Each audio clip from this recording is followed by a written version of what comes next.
안녕하세요. 이번 시간에는 코드가 안 짜지는 사람들이 연습해야 하는 것이라는 주제로 얘기해 보도록 하겠습니다. 코드는 공부하는 동안 일단 질보다 양입니다. 무조건. 왜 그러냐면 스탠포드에서 연구한 연구 결과를 기반으로 말씀을 드리면, 일단 스탠퍼드 내에서 도자기를 이제 한쪽 군에는 그냥 많이 만들어라, 최대한 많이 만들어, 뭐 100개를 만들어 와라 방학 동안, 이렇게 시키고, 한쪽에는 뭐 10개를 만드는데 되게 섬세하고 아름답게 질이 높게 만들어라, 이렇게 시켰어요. 근데 두 쪽을 비교해 봤더니 결과가 어떻게 됐냐면, 양을 많이 만들어라 한 친구들이 퀄리티까지 훨씬 좋았다는 거예요. 그래서 이런 실험들을 해보고 이제 느낀 게, 결국에는 많은 시도를 하는 것이 질을 높이는 방법이구나 라는 결과가 나왔다는 거죠. 왜냐하면 내가 섬세하게 무언가를 막 조각하고 어떻게 만들고 그렇게 완벽하게 하려다 보면 일단은 경험적으로도 부족하기도 하고, 여러 가지, 특히나 뭐 그런 완전 전문, 완전 전문가면 일단 양이 많잖아. 저 같은 경우도 학생들을 본 케이스가 막 1000명 넘으니까 1대1로 저는 보는 걸로 1000명이 넘는 거예요. 그냥 막 되게 많은 사람들을 막, 그냥 뭐 얼굴도 제대로 모르고 한 게 아니고 이렇게 한 명씩 코멘트 하면서 1000명이거든요. 그래서 대략적으로 딱 보면 이 친구가 장단점이 뭐였고, 뭐가 부족했고, 막 어떻게 성장했고, 이게 다 보이는 게 있거든요. 어떤 학생들을 보더라도, 제가 가르친 학생들은. 그래서 그런 측면에서 이렇게 접근을 하면 이렇게 느껴지는 게 되게 많아요. 그러니까 뭔가 이런 케이스에는 이거 되게 위험한데, 이게 본능적인 그런 게 좀 생겨. 근데 그런 게 아직 안 생긴 이런 초보자들 같은 경우는 코드 짤 때도 마찬가지예요. 왠지 여기가 의심이 가는데, 그러니까 버그가 나오는 메시지로는 분명히 이쪽은 아니거든. 근데 왠지 이거 같은데 하면은 이게 묘하게 맞아떨어질 때가 있어. 하도 이게 버그를 많이 고치니까.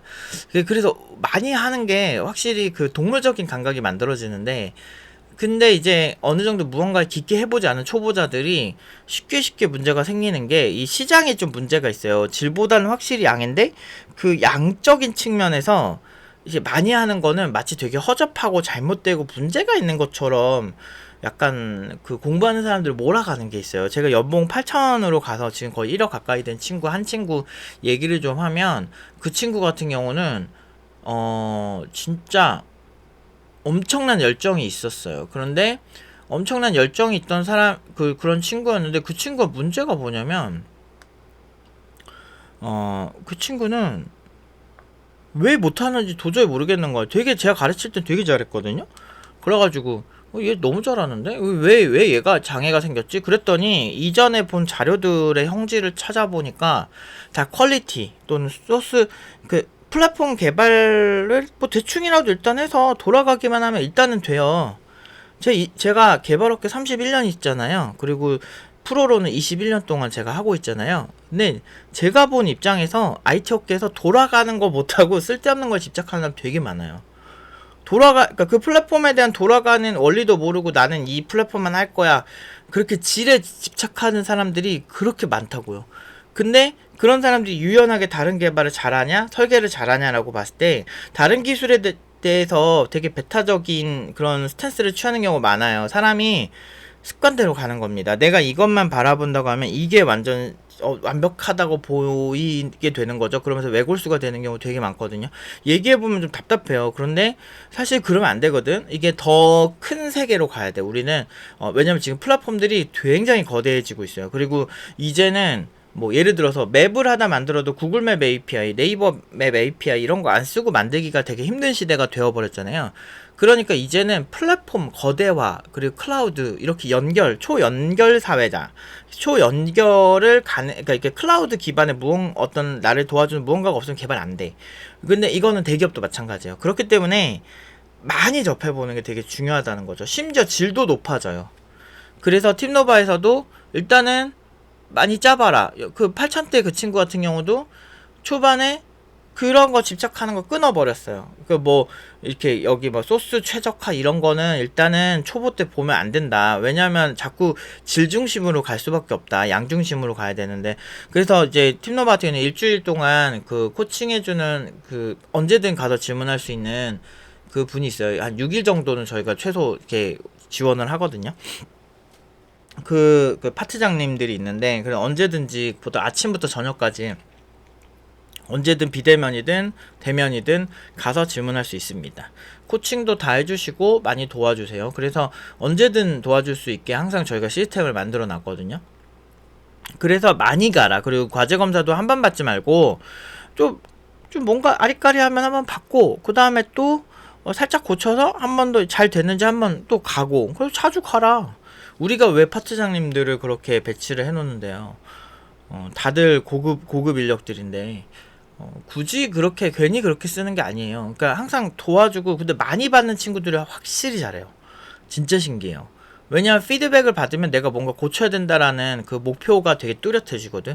그러면은 내가 이거는 고쳐서 가야지. 피드백을 또 받으면 내가 이것도 고쳐서 가야지. 이렇게 되는데, 내가 혼자 고민하고 막 이렇게 막 혼자 자기만의 세계에 있으면 또 딴 생각하기 되게 바쁘거든.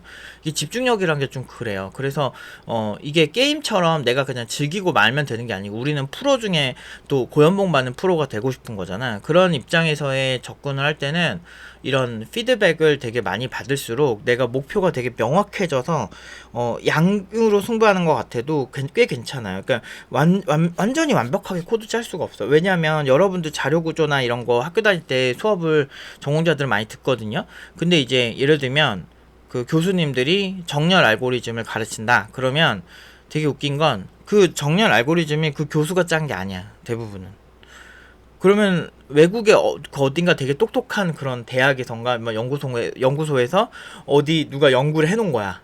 그런데 그 알고리즘 가르치는 사람들조차 그렇게 디테일하게 짜는 거를 본인이 한 것도 아니면서 너무나 완벽한 소스 퀄리티? 예를 들면 뭐 정렬할 때 버블 소트를 이런 때 써야 되게 좋다 막 이런 식으로 접근을 해버리니까 초보자들 입장에서는 그런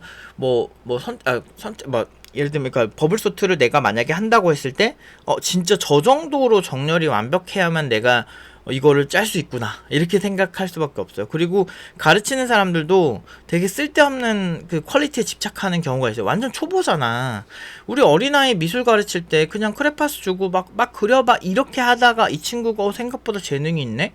라고 해서 나중에 전문가를 만나러 가는 것처럼 코딩도, 물론 이제 코딩도 처음부터 전문가를 만나는 경우가 많지만, 근데 가르치는 사람들 입장에서도 그 퀄리티에 초반부터 집착하면 안 돼요. 저 옛날에 하나의 일화를 알려드리면, 이런 콘솔, 이게 검은 화면, 이거 콘솔이라 그러는데, 이 콘솔 화면에서 이제 C 언어 막 배우는 거, 1학년 1학기야. 그 수업 때 C 언어 딱 배우는데, 저 콘솔 화면에서 코딩을 하라는 거예요. 자기네들 리눅스 수업을 만들었다, 학교에서 교수님이. 근데 만든 건 알겠는데 나는 예전부터 오래 했잖아. 오래 한 입장에서 웬 콘솔에서 프로그래밍이야 미쳤나 저 교수가, 나 이랬다니까 속으로. 왜냐면 말도 안 되는 거야. 현업도 안 해본 정교수들이 좀 그래. 그러니까 이게 현업에 대해서 이해도가 좀 떨어지는 것 같아. 왜냐면 C 언어가 물론 검은 화면에서 옛날에는 했던 때가 있었지. 아주 오래전에는. 근데 그렇게 하기에는 플랫폼이 너무 커졌었어요. 그 20년 전에도 할 수 있는 게 되게 많았거든. C랑 C++로. 이제 왕초보인데 아무것도 모르는데 저 콘솔에서 거의 이제 막 그 사람들 의도는 알겠어. 이렇게 VI 같은 거 리눅스에서 검은 화면에서 VI 들어가가지고 VI로 코딩하는 경우 되게 많거든요. VI가 뭐냐면 저런 화면에서 이렇게 코딩을 하게 해주는 그런 애들이 있어요. 그래서 그런 거 쓸 거를 대비해서 하는 건데, ID에서도 제대로 못하고 그냥 변수가 뭔지도 모르는 애들한테 그 지랄을 하는 거야. 그래서 과제 검사 받으려면은 코드 짜는 것보다 저 서버에 들어가서 하는 게 훨씬 힘든 거야. 1학년 1학기인데 미친 줄 알았다니까. 근데 지금 보면은 더 어이없지. 지금 그 사람 제대로 진짜 코딩은 할 줄 아나? 나 그 이후에 제가 학교에서 유일하게 되게 믿었던 사람은, 저는 사실 그렇게 정교수들이 되게 잘하는 걸 많이 못 봐가지고, 걔 중에 한두 명씩, 삼성 갔다가 교수 쪽으로 오신 분도 있었고, 그런 분은 그래도 실무를 좀 했으니까 좀 괜찮았는데, 그나마. 근데 진짜 찐으로 잘하는 사람들은 실무자들이에요. 그래서 저는 실무 외부 강사분들 되게 좋아했어요. 그분들은 진짜 찐이에요. 저 게임공학과였어가지고 너무 재밌는 얘기 많이 들었어. 그래서 진짜 완전 존경심 뿜뿜.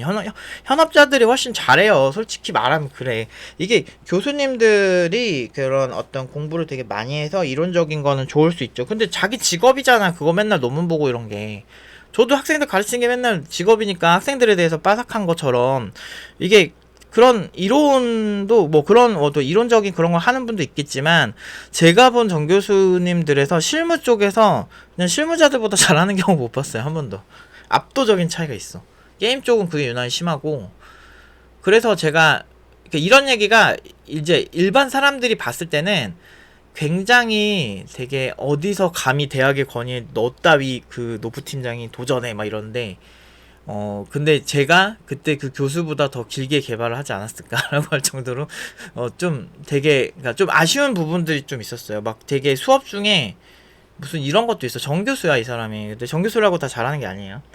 근데 뭐 리눅스 설치하는 거 막 배워요. 레드햇 페도라 설치 막 이런 거 있어. 리눅스 설치하는 건데 그걸 한 학기로 잡는 거야. 그게 그럼 시험이 뭐냐? 그 설치하고 보여주기. 그게 말도 안 돼. 그 팀노바에서 일주일이면 하는 거거든요.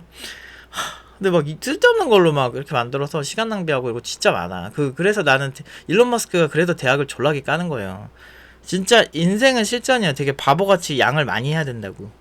그래서 참 그래서 아무튼 저 진짜 막 대학에 대해서 좋은 추억 없어요. 그래서 3학년 한 2학기까지 다니고 그때 이미 제가 경력이 한 3년 가까이 됐기 때문에 그냥 자퇴를 한 거죠. 아 뭐 학위가 무슨 의미야 이런 생각을 했었던 것 같아요. 근데 물론 좋은 학교 나오면 모르겠지만 제가 갔던 학교가 그렇게 막 이펙트가 강한 학교가 아니었기 때문에 그냥 개발이나 더 하자 해가지고 그 산업 그 뭐지 서울산업대 뭐 서울사이버대학교 거기로 그냥 편입을 해서 그냥 회사나 더 다녔죠. 뭐 병특하면서 졸업했는데 근데 후회는 없어요. 왜냐면 진짜 캠퍼스의 낭만 뭐 이런 거 솔직히 모르겠고 거기서 뭐 배운 것도 솔직히 많지 않고 그냥 실무에서 한 게 훨씬 많았던 것 같아.